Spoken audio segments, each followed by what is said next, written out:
जय श्री राम। हैप्पी मकर संक्रांति सभी को। नए साल की बहुत सारी शुभकामनाएं।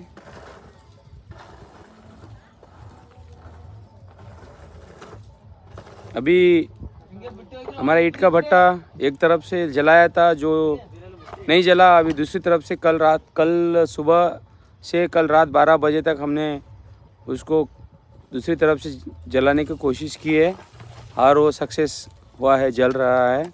आपको बताते हैं, ये देख सकते हैं आप।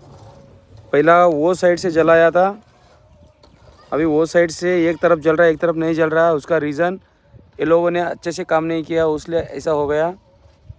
अभी ये साइड से जलाया है, इस साइड से जल रहा है।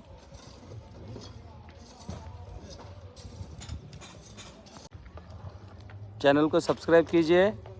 Thank you.